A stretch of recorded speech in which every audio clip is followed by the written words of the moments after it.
Again with 100 Days, 100 Emotions. We're on day 86 today and talking about sadness. Remember, this is a whole series. So if you would like to see the others, go to hashtag 100 Days, 100 Emotions. That's the numerical number 100, streaming live on Facebook, LinkedIn, and YouTube. If you would like to be a special guest, I would love to plug you in. I have an emotion that will work for you, and we can get you in on here on the series. I do have a surprise for my special guest that I have not announced yet that you will want to be a part of. So if you are interested, let me know either through a comment, send me a message, somehow reach out to me, and I will get you plugged in. So let's get into this today. We're going to be talking about sadness, and I want to introduce you to my new friend, Mitch. Mitch, thank you so much for being here. I'm so excited that you're here. My pleasure, Amy. It's a pleasure to be with you and your audience. Well, I'm so eager to get to know you a little bit and see what you have to share with us about sadness. Now, I like to start with just a piece of text that I have generated that talks about the emotion that we're talking about. And so today is about sadness. It says that sadness can be a deep, heavy feeling in your chest, as if a gray cloud has settled over your mind, an ache in your heart, yearning for relief from the emotional burden. Now, I know part of the whole one of the main purposes of this series is to help us understand that as humans, we have emotions and they're a normal part of life. There is no human that hasn't experienced emotions. It's part of being human. And so we all experience these. And sadness is one of those that I feel like everyone can identify with. It's one of those when you ask someone how they feel, they usually can give you five different ones. Sadness is probably one of those that we can recognize pretty easily. And when I think about sadness in my life, it stems around a loss of some kind of a relationship, of a person. I've lost all of my grandparents, and that's what comes to mind for me. It may be emotional for me right now, but losing my grandparents was very, very difficult for me. And this explanation here just pinpoints it. That's exactly how I felt when I those losses of relationships. Like I was just it's such an emotional burden, and you just like you almost want someone to help you out from under this gray cloud that's forming over your head. And so that's what comes to mind in my life. Mitch, I would love to know your experience with sadness. That seems weird to say. I would love to know your experience with sadness, and what it has taught you. What would you like to share with us today about sadness? Well, you see, I'm pretty much a happy guy, optimistic, and I've lived my life very fully. And after 43 years, almost 44 years of marriage to a sweet lady, we were planning to celebrate a cruise for our 45th wedding anniversary.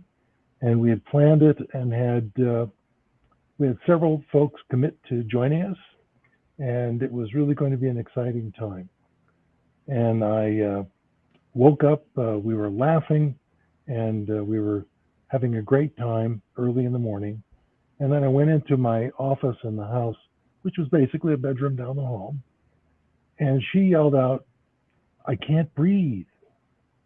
And I rushed to see, and she had passed out. Oh gosh. And she was on the floor, and I immediately tried to figure out what was going on. 911 was the first thing I could think of. And fortunately, the fire department was really just across the street. So the paramedics got there very, very quickly. And when they came up, it took them a while to resuscitate her, to get her breathing again. She had stopped breathing for a while. And I was sort of pushed into the background because there were three paramedics doing their best to get her breathing to start. But she never got conscious during that time. And so they got her on a stretcher and they took her to the hospital. And the local police were supposed to take me in one of their cars to the hospital to follow because they know when a person is distraught, driving is not the best thing to do. Right. And wouldn't you know it, the policeman left without me. Oh no. So I had to call the police and I said, "Did you forget something? You've just taken my wife to emergency and I'm sitting all here and I don't know what hospital you took her to. I have no idea what's going to happen next." So Wow. didn't take long before another police officer came by and, in fact, did drive me to the hospital. And I was in the emergency room of the hospital with her. They immediately put her in an ice bath to lower her temperature, and they were doing everything to get her vitals back to a normal read. And they did that, did all the tests you could imagine, and they ruled out a heart attack, and they ruled out a stroke, and they ruled out she had asthma, and so they ruled out having an asthma attack. They really don't know what happened. And after the ER, I'm staring in the hospital, and I'm not getting a lot of information, but they took her out and they took her into the ECU, and were watching over her. And they got her vitals, and she was breathing. Her blood pressure was pretty standard, but she was not conscious. And after a few days in the hospital, they asked if we could transfer to a different facility that is what they call a long-term ECU. Yeah. And they did. They transported her there, and I was by her side every day for 30 days to the minute, and then couldn't resuscitate her. I had the best brain people, lung people come in and examine her, and we were very close. We have no children, so it was just the two of us, and we shared traveling, we shared business together, we shared family together, and as you can envision, that put me in a place I'd never anticipated in my life. A very, Wow. very distressed, sad person. I was still smart enough to keep reaching out and asking doctors, well, what's next? What's next? What's next? And they were telling me I kept showing up by her side at 8 in the morning, and I didn't leave until 7 at night. I Mm, couldn't work. I couldn't function. yeah. And then she had some episodes where she had infections. She had episodes where she had very, very difficult time breathing. And they said to me, well, she's on um, a respirator, and we can't turn it up anymore. It's we just can't do that without damaging something physical. And so I had to come to the probably the most stressful decision of my life, and that was take her off the resuscitation and let's Mm, have her pass peacefully. And we had both discussed the fact that we didn't want to be resuscitated if it was not going to bring us back to a healthful lifestyle. And so I was with her in our last breath. And then I went back home to an empty place, and I really didn't function much. What brought me out of this sadness was two things. One, I focused on the positive memories that we had had. We actually celebrated our 44th anniversary in the hospital, mm, and all the nurses came, and they were very comforting to me. Um, and it was just going through the memories. We had taken a lot of pictures. We had written some notes to each other, and I was focusing on the positive connection we had. And but I still was not a functional human being. I couldn't work. And a mutual friend called me. This was November of 2014, and she called me and a couple of other of her friends and said, "We're going to tell Christmas stories at Children's Hospital this year. Would you be willing to come to the hospital and tell stories?" And I thought, what a great way for me to do something kind and positive, and yet not really be out and about. And so I did. And I told a couple of stories. And at Children's Hospital, they have 3 stories, and they bring the kids out in gurneys and wheelchairs. And mm. there was a 45-foot Christmas tree um, was quite inspiring, actually. And you start to realize, as sad as you are, there are people living with much worse. And there was one person that was a mutual friend of my friend, and she was a storyteller, retired teacher. And I asked if she wanted to have a cup of coffee. And we went out and we had a cup of coffee. And I'm happy to say, with her help, I was able to see a future. I was able to say I had friends and relationships that were warm and welcome rather than pitiful. And we are now living together almost 8 years. Oh, So I consider myself stricken twice by lightning as a very, very lucky man. wow. And the good news is I'm in the travel world, and she has traveled extensively as a retired teacher. And so we share that, and I will, just give you a little tidbit. I leave in a day to go to Egypt, and we're going to take a trip down the Nile and see all the pyramids and the tombs of the pharaohs and the Sphinx and all of the major antiquities of the earliest civilization there in Egypt. And I can hardly wait. And she's enthusiastic as well. Oh, So, sadness is one of those things that we have to bear. And she was the one that helped me clean out the closets. She was the one that, helped me clean up the apartment. We had a townhouse, I should say. And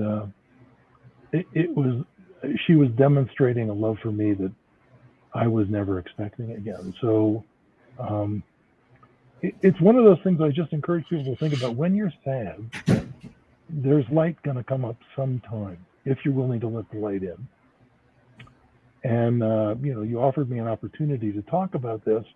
And I figured, well, I'm hoping maybe my experience will help others.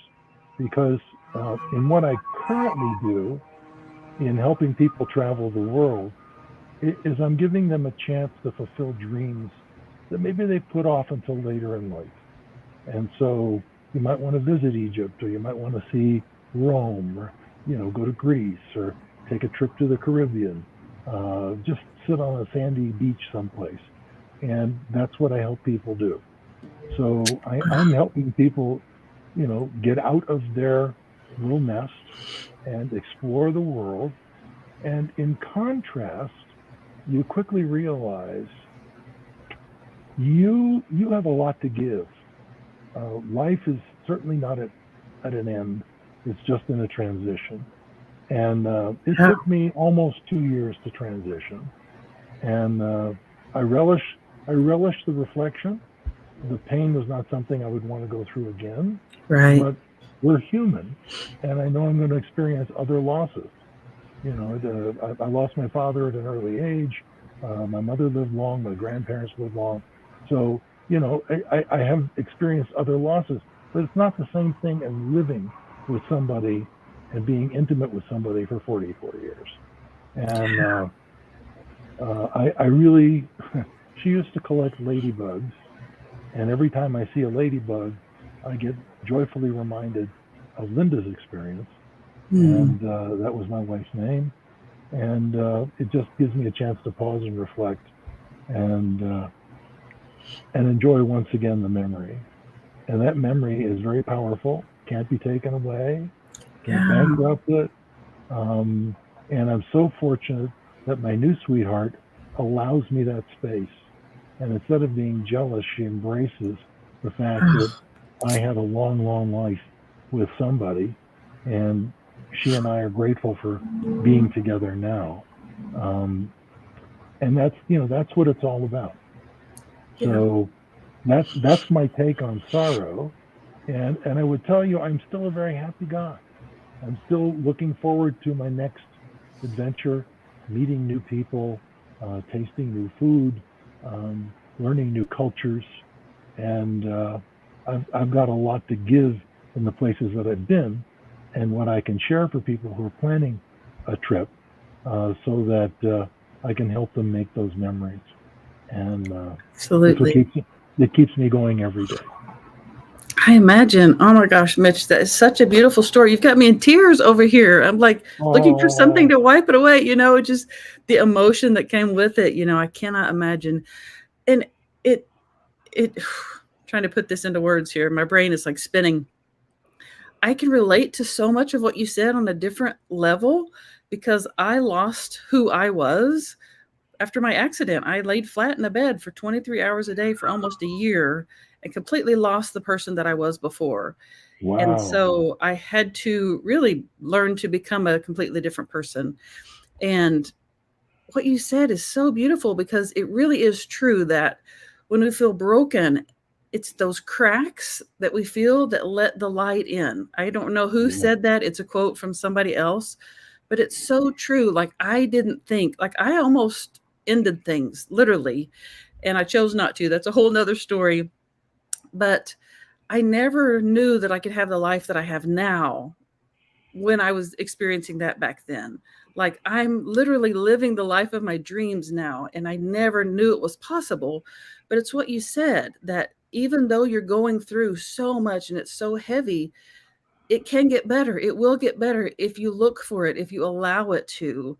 And it's exactly that. The cracks Well, let you the light open in. up your heart to letting people in to help you. Open up your heart Yeah. to examining your worth and sharing that so that you get positive reinforcement that your life is not only fulfilling, but you're fulfilling it in the quest of helping others. And Yes. that sense gives you strength to overcome an awful lot of obstacles, really, an awful lot. And I Absolutely. and I have I've pushed through it. I'm sure I will deal with other challenges.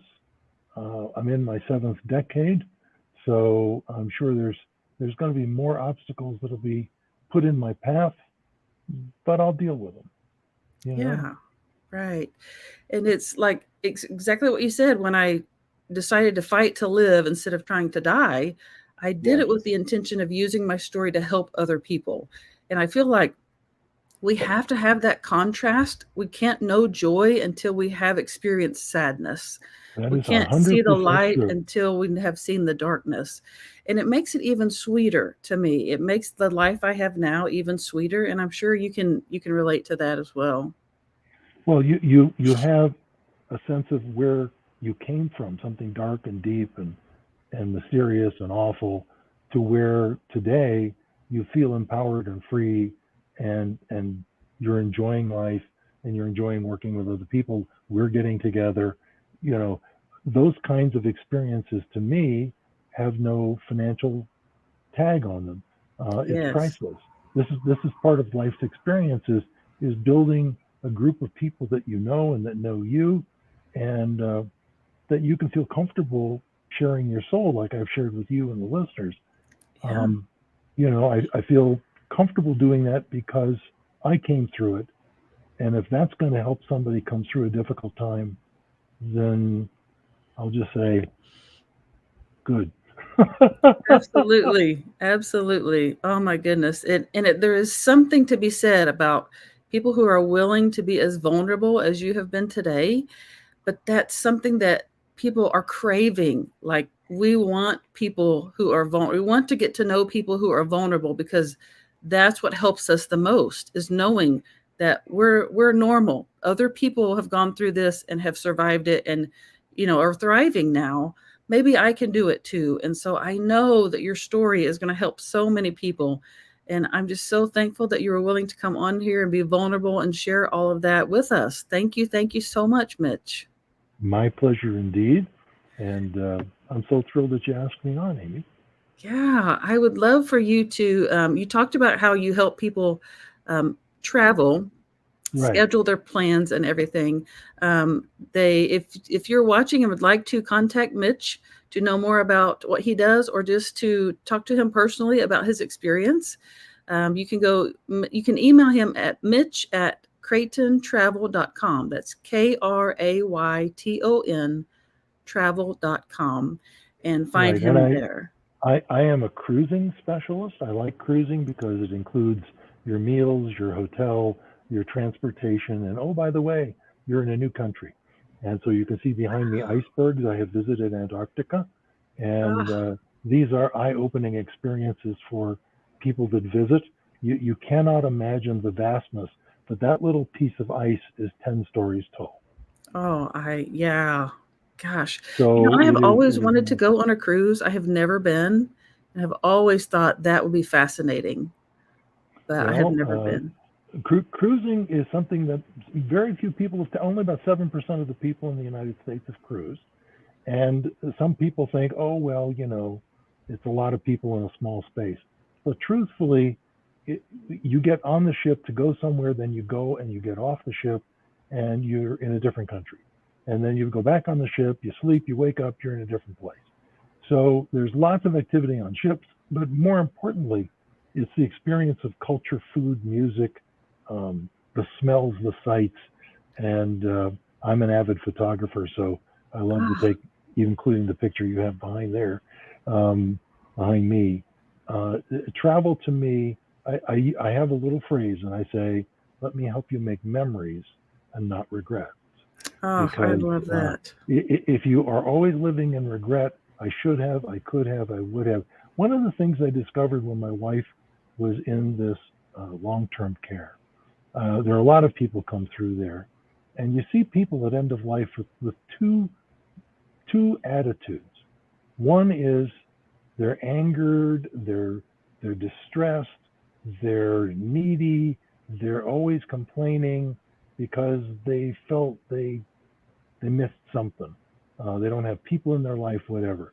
And then you have other people who have had a full life and they're surrounded with family and friends and they have a smile on their face and they have peace on their face and they go out with that smile. And to me, that's, as I age, I want to go out with a smile. I don't want to be Absolutely. bitter. I don't want to be regretful. I want to go out with a smile. And that's what I'm hoping all of my clients want for themselves as well. And Ah, so that's what I strive for, to help people to get the travel, the vacation that they want and deserve, and to make those incredible, indelible memories and not live in a sense of regret. that's so beautiful. Thank you so much, Mitch. Oh my goodness. You have touched my heart deeply today. I cannot tell you how much I appreciate you coming on here and sharing this and making me cry. Oh, Amy, No, it's Amy, okay. I just felt it. Like, oh my goodness, the way that you were so vulnerable and shared it, I literally felt it. And so, thank you again for being willing to share that with us and help thank us you. know that sadness is not a place we have to stay in, that we can move No, past it. So, exactly, exactly. yes. All I'm an right. So, example. yes, exactly. So, those of you watching, if you would like to contact Mitch, again, his email him at mitch@craytontravel.com and you can connect with him there. Thank you all so much for watching and thank you for being here. If you have found this helpful or think it will be helpful for someone else, which it will, I'm telling you, this one will, please share it. Wherever you're watching it, please share it so that we can help other people as well. So until next time, I'll be back with a new emotion. Bye, guys. Bye bye.